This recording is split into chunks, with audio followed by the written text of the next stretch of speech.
My wife, a detective, died in a shootout at the morgue. The coroner found a 9mm that killed her, but behind it was something old, buried in her chest for decades. What he pulled out with tweezers made me collapse in total shock.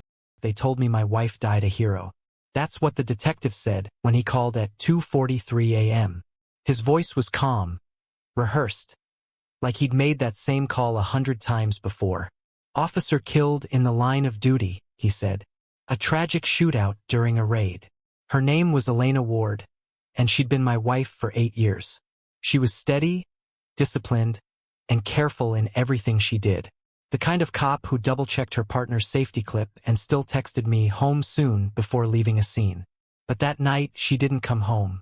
The morgue was freezing, and it smelled like disinfectant and metal. I remember my hands shaking as I pressed them against the glass separating me from her body. Her hair was still tied back the way she wore it every morning. She looked peaceful, too peaceful for how violently they said she died. Dr. Marcus Vance, the county examiner, stood beside me. I'd known him for years through my work as an investigative documentarian. His face was pale, almost frightened. "Eli," he said quietly, "before I finish the report, there's something you should see." He turned his laptop toward me. "This bullet," he said, pointing at the image on the screen, "entered her chest, severed an artery, instant death." He clicked to another image. "But this fragment lodged deep in scar tissue. This one's been there for decades." I frowned. "Decades? That's not possible. It's from a .38 special. Hand-tooled. Professional-grade hit piece. The kind used in old mob contracts. It's been in her lung at least 25 years, maybe 30. I stared at him, waiting for him to say he was wrong, that it was a mistake. "Elena grew up in Oregon," I said. "Her parents died in a car crash when she was 20. I've seen the records. I know her story." Marcus gave me a long look, the kind that says you don't know what you think you know. "Eli, did you ever verify any of it yourself?" That question hit me harder than the call that woke me up. I'd built a career on investigating lies, on proving that truth mattered, and I'd never once checked hers. I pressed my forehead against the glass. "You're telling me my wife's been shot before, decades ago, and never told anyone?" Marcus nodded. "If she hid it, she had a reason. Be careful what you find next." I drove home before sunrise, numb. The city lights blurred into streaks. Inside, her badge was still on the counter where she'd left it before her last shift. Next to it was her coffee mug, lipstick faint on the rim. But when I opened her desk drawer, I found something she'd never meant me to see. A small lockbox with a burned corner and a sticker half torn off. Inside was a flash drive. No label, no note, just that. I plugged it in. The screen flickered. Then a video opened. Elena's face appeared, younger, maybe 10 years younger, looking straight into the camera. Her voice was low, steady, but her eyes looked haunted. "If you're watching this," she said, "it means I didn't make it out, and you need to know the truth, starting with the name I was born with. My name isn't Elena Ward." The screen froze there, and my world tilted completely off its axis. I didn't sleep for 2 days after watching that video. I kept replaying her face, her voice, her calm acceptance that I'd one day hear her confession from beyond the grave. I wanted to believe it was some kind of message from before she joined the force, some undercover alias, but deep down I knew it wasn't. The file had more videos, but they were encrypted. Whoever she really was, she knew what she was doing. So I did what I do best, I investigated. I called in a favor from Cal Hudson, an old contact from one of my past documentaries. He'd been a hacker back before the word meant anything glamorous. When I told him I needed to break into sealed identity records, he whistled through the phone. "Jesus, Eli, you trying to go to prison or just make it look cool on film?" "Neither," I said. "I'm trying to find out who my wife was." He sighed. "Send me everything you've got." Took him less than a day. When he called back, his voice was tight. "You might want to sit down for this." "I am." There's no record of anyone named Elena Ward before age 16. No school files. No medical. Nothing. It's like she just appeared out of thin air. My stomach dropped. What about before 16? There was someone else, he said. Same fingerprints. Different name. I waited. Riley Kincaid. Born in Phoenix, Arizona. Parents: Linda and Patrick Kincaid. Father, construction foreman. Mother, accountant. I swallowed hard. Any record of them? Both murdered. 28 years ago. I stared at the wall, my breath catching. How? He hesitated. Execution style. Home invasion supposedly tied to a real estate fraud case. The daughter, Riley, was listed as missing, presumed dead. I couldn't speak. Elena Ward, he continued, was born 6 months later in Oregon, right after the Kincaid case went cold. He paused. Eli, that's not a coincidence. That's a ghost identity. I hung up and drove to the police precinct where she worked. Her locker was sealed, marked for internal affairs review, but I still had her key. Inside was the usual spare uniform, handcuffs, a notebook. But tucked into the lining of her jacket was a small envelope addressed to E.W. in handwriting I didn't recognize. Inside was a photo. A teenage girl, Riley, I guessed, standing next to a woman in a blue blouse. They looked happy. The woman had the same eyes Elena had, the same cautious, watchful look, like she knew something was coming for her. On the back of the photo were 3 words written in faded ink. Trust Ingrid. Always. That night, I found an old number in Elena's phone under the contact IB. I called it. A woman answered, voice rough but sharp. Elena. No, I said. I'm her husband. Silence. When? 3 days ago. The woman exhaled slowly. She told me if that day ever came, someone would call from this number. Who are you? My name's Ingrid Lawson, she said. And your wife wasn't who you think she was. I met her the next night in a half-empty diner off Route 39. She was in her 50s, her posture military straight, her eyes constantly scanning the room. I knew Riley, she said as soon as I sat down. Before she was Elena. Before the badge, before the new name. Back when she was just a scared kid running from men who'd already murdered her parents. I leaned in. Who were they? Her jaw tightened. A developer named Graham Lowell and his fixer, Ethan Cross. They ran construction projects as fronts for laundering cartel money. Riley's mom, Linda, found discrepancies in the ledgers. She went to the feds. The feds promised protection, but someone leaked her location. The hitman killed her in front of her daughter. Shot Riley too, thought she was dead. But she survived. I felt my pulse pounding in my ears. So she went into witness protection? Yes, the marshals gave her a new name, new past. But she broke contact when she was 18. She didn't want to hide anymore. She wanted justice. I looked down at my hands, shaking. She became a cop. She became bait, Ingrid said softly. She wanted to bring them down herself. Her voice cracked when she said the next part. She called me 2 weeks ago, said she'd finally found proof connecting Lowell to new killings. Judges, DAs, witnesses. She said she was close. I told her to be careful. She looked at me, eyes wet.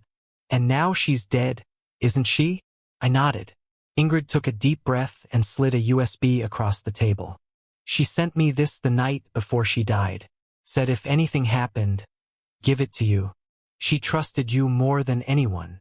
When I got home and opened that drive, the first file wasn't evidence. It was another video. Elena, no, Riley, looked straight into the camera again. If you're seeing this, Eli, it means they found me. Don't trust anyone in uniform. And if you dig all the way, because Graham Lowell isn't just alive. He's powerful. And he's closer than you think. The video ended. And in the background of that final frame, I saw something that froze my blood. A reflection in the window behind her. A man's shadow, standing, watching her film.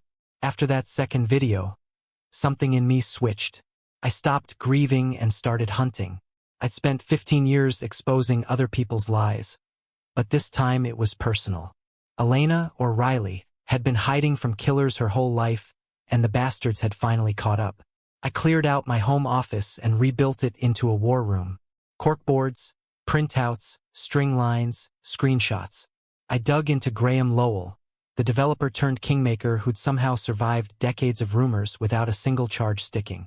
On paper, he was a real estate mogul, philanthropist, civic god. In reality, his name showed up on FBI watch lists in the 90s tied to racketeering and witness intimidation. Every informant who'd ever tried to testify against him either recanted or vanished. The one constant through all those cases was a man named Ethan Cross, Lowell's security consultant, ex-DA, discharged after a corruption probe. Now he ran a private protection firm that handled sensitive clients. And one of those clients? The city district attorney's office. My wife's own department had been hiring the same man who ordered her mother's murder. I called Cal again. Can you trace Cross's network? Find out who's paying him now. He sounded wary. That's not a guy you poke, Eli. He's protected by money, cops, and NDAs. People who even look into his files end up in the news as suicides. Then I guess I'll need a headline. 2 days later, Cal called back whispering like someone was in the room with him. Eli, I found something weird. Your wife's precinct took funding for a joint anti-gang task force. $1.2 million in grants. The bank routing number goes through one of Lowell's shell companies. My throat went dry. You're saying Lowell was paying the department that killed her? I'm saying the same money that built his condos is paying the same cops who covered up her death. That night, I couldn't stop thinking about that reflection in the video. The man standing behind her. Tall, broad shoulders. The faint outline of a tactical vest. It wasn't some random killer. It was someone she knew. Someone she trusted. The next morning, I drove to the precinct and found Detective Ron Mercer, her old partner. He was packing up his desk. They're shutting down the task force, he said, not meeting my eyes. Budget issues. I watched him shove papers into a box, his movements too fast. Nervous. Elena mentioned you in her notes, I said. That made him freeze. What notes? The ones she left for me. The ones naming Lowell and Cross. He forced a chuckle. Come on, man. Don't do this to yourself. She died in the line of duty. It was tragic. But that's it. He turned to leave. I blocked the door. Then why'd she record a goodbye video 3 hours before she died? His expression flickered, barely, but I saw it. A twitch. A shadow of panic. Get out of my way, Eli. Did you know? I asked, voice cracking. Did you know what she was walking into that night? He didn't answer. He just looked at me, and in his silence I got my answer. Mercer brushed past me, muttering something about grief and delusions. But when he reached his car, I memorized his plate number and followed him. He didn't go home. He drove 20 miles north to an office building with blacked-out windows and a gold plaque that read Cross Security Solutions. I sat there in my car for almost an hour watching him go inside. Watching him shake hands with Ethan Cross himself. The same man whose name haunted every case Riley ever worked. The same man whose shadow had stood behind her in that final video. That's when I realized something even worse. Something that made me want to scream. The night of the raid. The one that killed her? It wasn't her operation. It was Cross's. And the report that said she was killed in crossfire? It had been written by Detective Mercer. I drove home shaking, adrenaline boiling under my skin. Her whole department was compromised. Every lead I followed was a dead end. Until I got a message from a blocked number. It was one sentence. Stop digging or you'll end up like her. I almost laughed. Too late. Because they didn't know what I had. Elena's encrypted videos, the USB Ingrid gave me, and something they didn't know existed yet. The footage from her body cam. She'd left it on that night. The file name was FinalEntry.mp4. When I opened it, I saw her moving through a warehouse, gun drawn, breathing steady. A voice crackled in her earpiece, Mercer's. But then another voice came through. One I hadn't heard before but recognized instantly from years of watching court hearings and news interviews. Graham Lowell. He said, make it clean. No witnesses. Then, in the corner of the camera's frame, a muzzle flash, and the screen went black. But the audio kept running. And over the static, I heard 3 words whispered cold and clear. She saw me first. I didn't sleep that night. I sat in front of the screen with my headphones pressed tight, replaying that last 3 seconds of bodycam audio over and over until I memorized every breath, every echo. She saw me first. The voice was deep, unhurried, calm. The kind of calm that doesn't come from adrenaline but from certainty. I'd heard it before. Not from Lowell. Not from Cross. From Marcus Vance, the county medical examiner. My friend. The man who'd called me brother while handing me my wife's autopsy report. For 2 days I pretended to keep grieving. I answered condolences. I met with the department's grief counselor. All the while I went through Marcus's files. He'd been assigned to nearly every gang-related fatality that tied back to Lowell's developments. Every single one was closed quietly.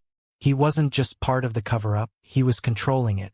That afternoon, I drove to his office under the pretense of needing closure.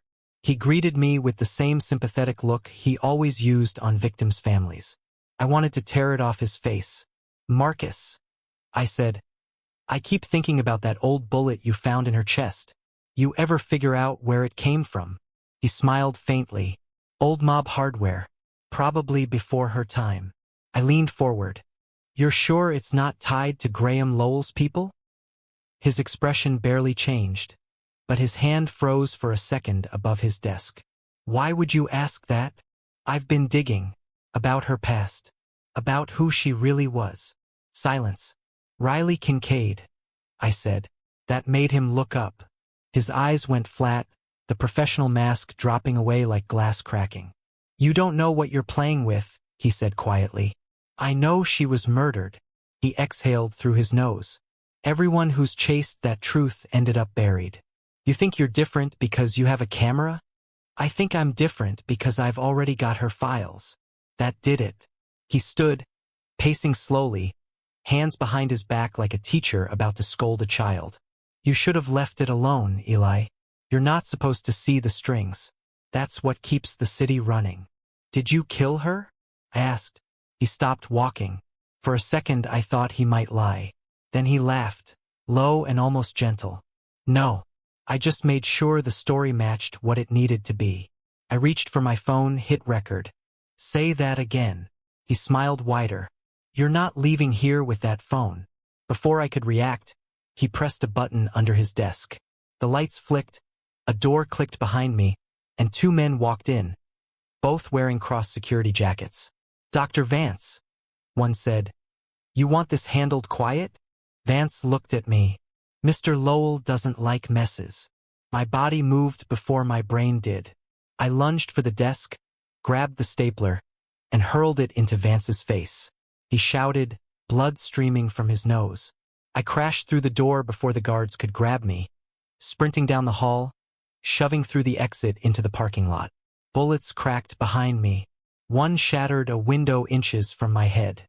I dove behind a car, gasping, and hit speed dial on Cal's number. "They tried to kill me," I shouted. "Vance is working for Lowell. He's cleaning the bodies." "Where are you?" "County morgue." "Get eyes on me now." Sirens wailed in the distance, but not police. Private security vehicles, black SUVs with no plates. I ran. I don't even remember how I got home. I just remember locking every door and window, heart hammering. I crossed a line now they knew I knew. At 2 a.m., my phone buzzed. Unknown number. A single text. "He wasn't her killer. Check the footage again." Frame 2126. I loaded the file, scrolled to the exact frame, and my whole body went cold. In the reflection of a steel pillar, just behind Elena's silhouette, there was another face. Not Vance. Not Lowell. Detective Ron Mercer. Her partner. My wife's best friend. He was smiling, and his gun was raised. Something inside me snapped that night. I wasn't grieving anymore. I wasn't even angry. I was done. Mercer killed her. Marcus Vance cleaned it up. Graham Lowell and Ethan Cross gave the order. And now they were going to learn what it feels like to be hunted. I didn't call the cops. I didn't go to the press. That would have been suicide. Lowell owned both. Instead, I started building what I knew best, an investigation that looked like a story but was really a trap. Step 1. Expose Mercer. I used the footage, Frame 2126, to isolate his reflection and enhance it with Cal's software. The timestamp matched the moment Elena's body cam cut out. His badge number gleamed clear in the reflection, like he wanted it visible. Arrogant bastard. I created an anonymous burner account, uploaded the frame with the caption, "Detective Mercer? Explain this?" No hashtags, no names, just enough to bait him. 2 hours later, the post vanished, taken down by a copyright claim. But I wasn't after attention. I was after confirmation. Mercer saw it. He panicked. Step 2. Find proof of the money. I broke into his old precinct locker with a copied key Elena once gave me, just in case. Inside were scraps of receipts, bar tabs, and one business card for cross-security solutions. On the back, a number written in ink, G.L. Graham Lowell himself. I slipped the card into an evidence pouch and left, invisible to the graveyard shift officers who didn't even look up. For 2 weeks, I shadowed Mercer. He lived in a sleek condo in Riverfront Heights, expensive for a detective's salary. Every night, he left around 11 p.m. and drove to the same place, a storage facility 2 towns over.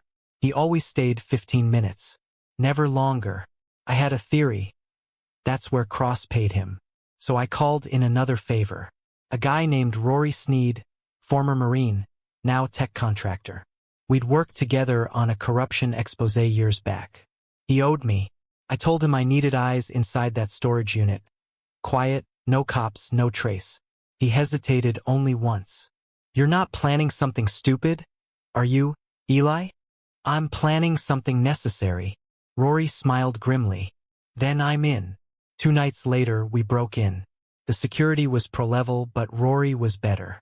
He disabled the cameras, bypassed the keypad, and got us in within minutes. The unit smelled like oil and gunmetal. Inside were boxes, rows of them labeled by date. Inside each were manila folders with photos, reports, and surveillance shots of people I didn't recognize. Until I did. Whistleblowers, journalists, cops, all people who'd accidentally died over the past decade. In the back corner was a small safe. Rory cracked it open. Inside was a black ledger with a simple title written in neat handwriting, "Payments Verified." Every page was a record of transactions between Cross, Lowell, and a network of city officials, judges, cops, even a federal agent. And there, on page 14, was a line that turned my blood to ice. Detective Ronald Mercer, $85,000. Raid confirmation, successful termination. Under source, it said, GL Direct. Lowell had paid him personally. I snapped photos of every page, uploaded them to Cal's encrypted server, and left without touching anything else. Back home, I opened a whiskey I'd been saving for a good day. It didn't feel like one, but I drank anyway and wrote out my plan. If Lowell wanted clean optics, I'd give him a public confession, his own. The goal wasn't just proof. It was humiliation. I'd invite them into their own snare. I sent Mercer an email from an anonymous address that night. "I know what you did to Elena Ward. I have your payment records. Meet me before I make them public. Sunday, 9 p.m. Old Mill Diner. Come alone." Then I called Ingrid. She was still in hiding, but I needed her. "They're all connected," I told her. "Mercer, Lowell, Cross. I've got proof." She was silent for a moment. "What are you going to do?" "I'm going to make them confess. On camera." She sighed. "Eli, this isn't justice. It's suicide." "Maybe," I said, "but at least it'll be recorded." I spent the next 48 hours prepping the diner. Hidden cameras in the light fixtures, microphones under the table, a transmitter wired into the jukebox broadcasting to Cal's offsite system. If Mercer showed up, everything he said would be captured live. Sunday came. I sat in the far booth, hands steady, coffee untouched. At exactly 9:06 p.m., Mercer walked in. He looked thinner, colder. His tie was loose, his hand twitching near his belt. When his eyes met mine, he smiled, that same smug grin from the reflection. "Guess you figured it out," he said, sliding into the booth. "Why?" I asked. "Why her?" He stirred his coffee. "Orders." "From who?"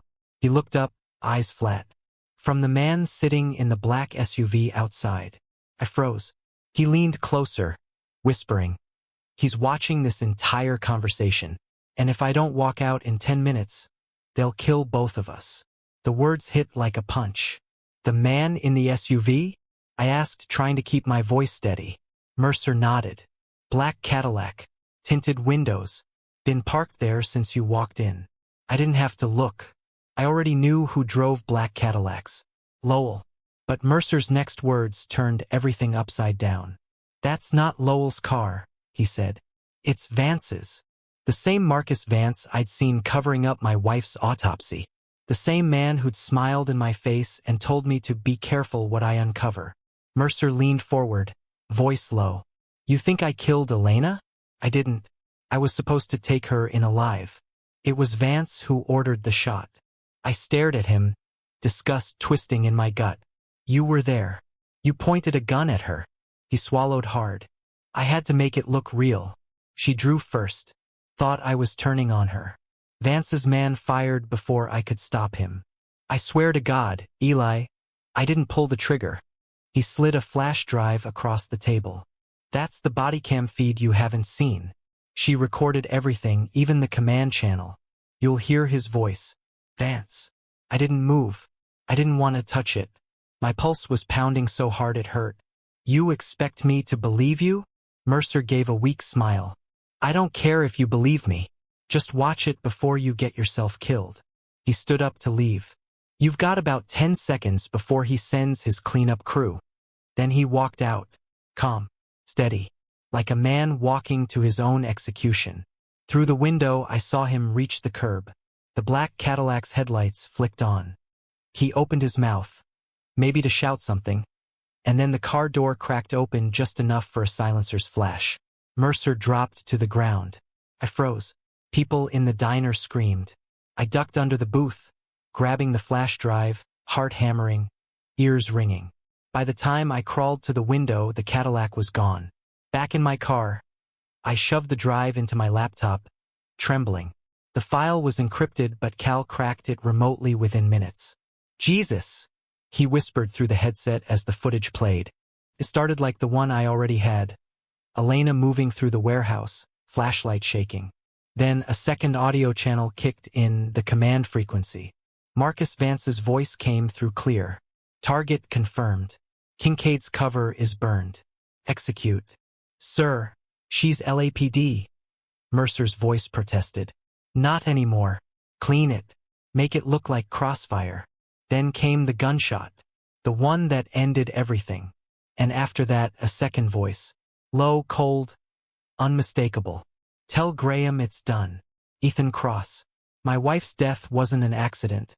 And it wasn't just ordered by Lowell. It was a collaboration between Vance, Cross, and Lowell. And they'd been doing this for years. But then the last 5 seconds of the video changed everything. The camera tilted sideways as Elena fell, her eyes open, lips trembling. Someone crouched beside her. A man wearing a dark trench coat and gloves. He leaned close to her ear, and he whispered something I barely heard through the static. "He'll never find out." Then he looked directly into the lens. It was Marcus Vance.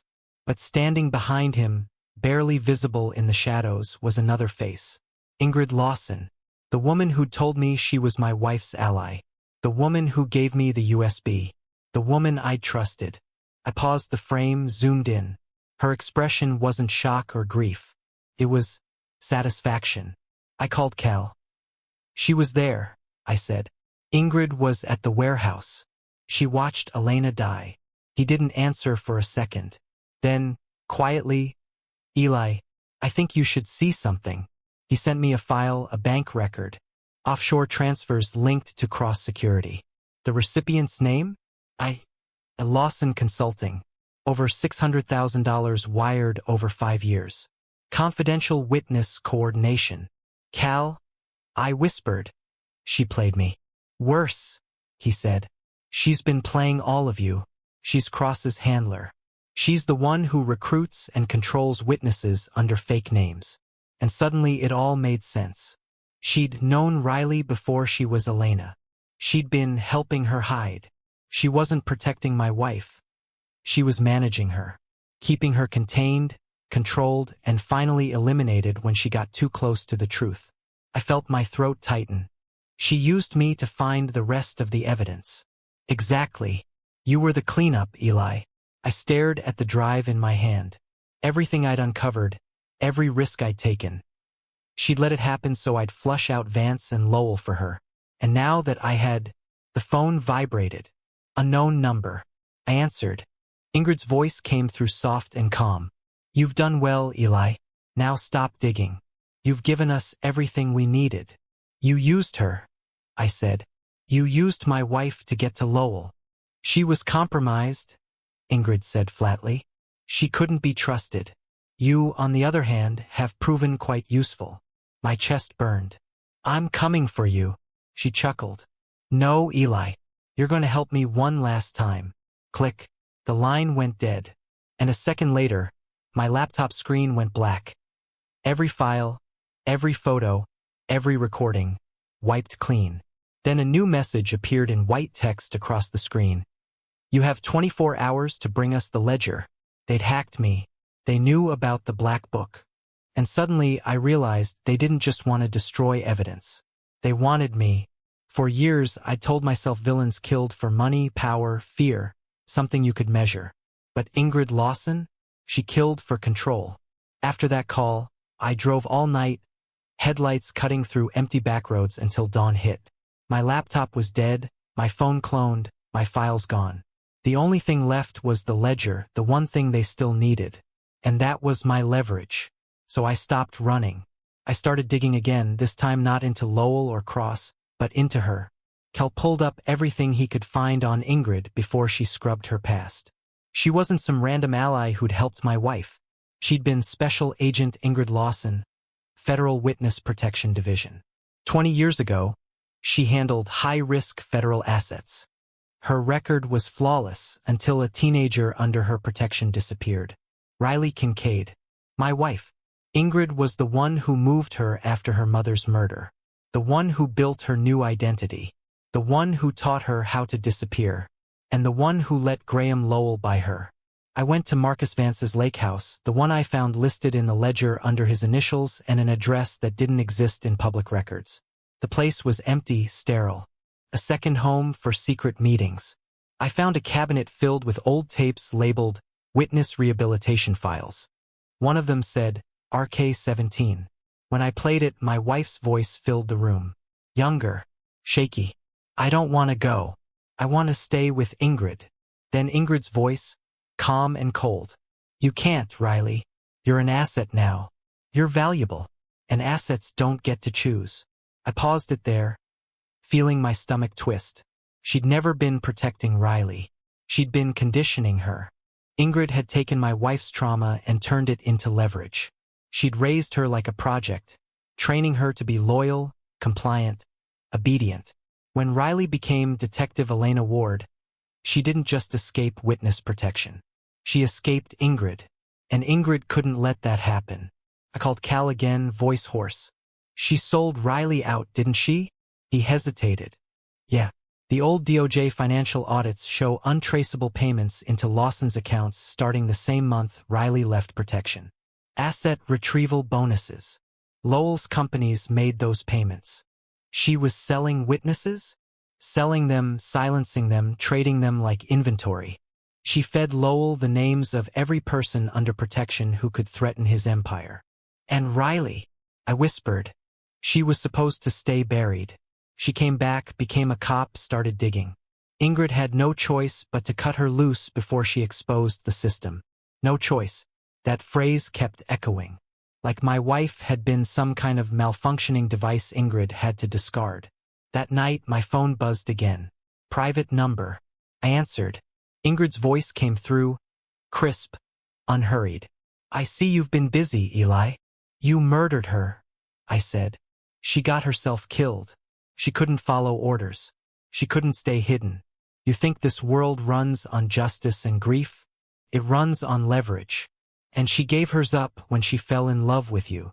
I clenched the steering wheel until my knuckles went white. She trusted you. She thought you saved her. I did, Ingrid said. Until she became a liability. She let that hang in the air, then added, "You know what your wife's last words were?" She said, "He'll find out." She was trying to warn you, but not about me, about herself. I felt my breath catch. What are you talking about? She wasn't innocent, Eli. She wasn't some victim. She helped me build the network. Every contact, every false identity. She ran point for me until she realized the system she built was killing people. That's when she turned. That's why we had to end it. My stomach dropped. You're lying. Am I? Check your wife's old emails. You'll find correspondence with me, project codes, payment logs, instructions. She was my best recruit. Until she tried to rewrite her story. Click. The call ended, leaving me sitting in the dark with that one horrific truth. Riley had once worked for the very woman who destroyed her life. I drove home numb. I opened her old laptop, the one I hadn't been able to touch since she died. It was password locked, but she'd used the same code for everything, 1113. Her mother's birthday. Inside were hundreds of encrypted emails. The sender, IL Ingrid Lawson. I opened one. The subject line read, Asset Relocation, Phase 7. The body said, Elena, your role in maintaining the cover is critical. We can't have another breach like Tucson. You're not just protecting the program, you're protecting yourself. Remember what you are. Necessary. I opened another, dated a year later. Termination of Asset J. Harmon confirmed. Witness relocated successfully. Payment processed. And at the bottom, a signature. E. Ward, my wife, had signed off on the death of a witness. I slammed the laptop shut, bile rising in my throat. She'd helped them kill people, maybe at first believing it was justice or containment or something righteous, until she realized what Ingrid was really doing. Then she'd turned. She tried to take them down. And Ingrid couldn't risk that. That was the real reason my wife died. Not loyalty, not corruption. She died because she'd grown a conscience. And now, Ingrid wanted the ledger to bury the last evidence of her network, and me along with it. But she'd made one mistake. She thought I was broken. She thought I was alone. She didn't know what I'd been building while she watched me burn. I didn't plan to survive it. I just planned to make it count. By the time the sun came up, I'd already written my confession, loaded every file I had left, and set up Cal's remote deadman trigger. If I went dark for more than 10 minutes, everything, every video, every email, every ledger page, would flood every major news site, plus the Justice Department's ethics division. The goal wasn't escape. It was exposure. And the perfect stage? Ingrid Lawson's own headquarters. She'd built her empire behind the shield of bureaucracy. A federal office no one questioned, labeled Federal Protective Operations, an innocent-sounding division housed in a dull concrete building near Capitol Avenue. Inside, she coordinated the witness protection networks she'd corrupted for decades. I drove there at dusk in Elena's old car, her police badge still clipped to the visor. Felt right, like she was riding shotgun one last time. Inside my jacket was a transmitter, linked to Cal's system. The second Ingrid said the wrong words, her own words would bury her. I walked through the lobby and told the receptionist, I have something for Director Lawson. She frowned. Do you have an appointment? She'll want to take this meeting. Security checked my ID. The fake one Cal had cooked up hours earlier, and let me through. The elevator opened onto the top floor. The air smelled of coffee and ozone. Ingrid stood at the end of a long glass hallway, arms crossed, eyes bright with that same calm, patronizing confidence I'd seen in every one of her tapes. Eli, she said, I was starting to think you'd run. I almost did, I said. But you made it personal. She smiled faintly. You made it personal the day you started filming corpses for a living. I stepped closer. You killed my wife. She killed herself, Ingrid corrected. The moment she tried to rewrite history, she built the system with me, Eli. You don't get to turn on your own creation and pretend you're innocent.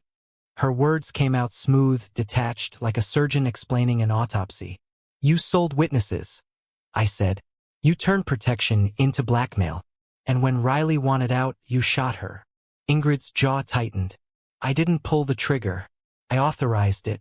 There's a difference. She didn't realize every syllable was feeding into Cal's live feed. I watched her eyes as I spoke the next line. And what about Lowell? Vance? Cross? How many people did you feed them to? As many as it took, she said simply. They paid, I delivered. That's how you keep balance. You remove liabilities before they spread. And she was the biggest one I ever had. Her voice didn't even shake. You think this will make a difference? She said. You'll leak my words. The system will deny everything. And I'll be a ghost again before the week's over. Not this time, I said, because while she'd been talking, I'd slid the ledger across her desk. It was open to a page labeled Federal Disbursements, Lawson. Every transaction cross-linked to bank accounts she still used. Her eyes flicked down for just a second, enough time for me to tap my watch. Cal's voice crackled quietly in my ear. Got it. Upload live. I met her gaze. Say hello to the whole damn country. The lights flickered as the stream hit. All around us, phones buzzed. Computer screens in her office began loading the video. Our conversation, every confession, every sneer. Ingrid's face went pale for the first time. What did you... Justice, I said. She lunged for the alarm, but before she could hit it, the building's front doors blew open. Federal agents flooding in, guns raised, shouting her name. Director Ingrid Lawson.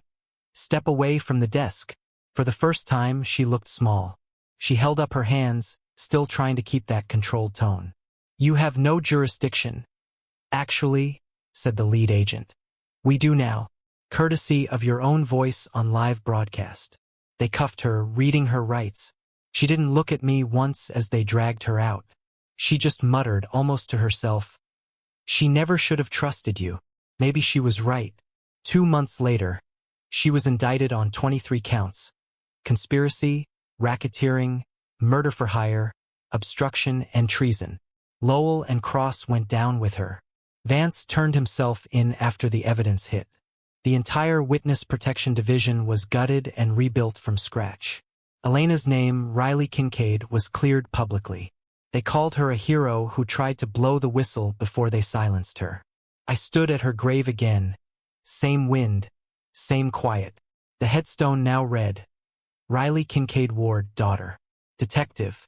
Truth teller. I placed the ledger on the ground and lit it with her old lighter. The paper curled and blackened until the flames swallowed it completely. No one else would ever die for it.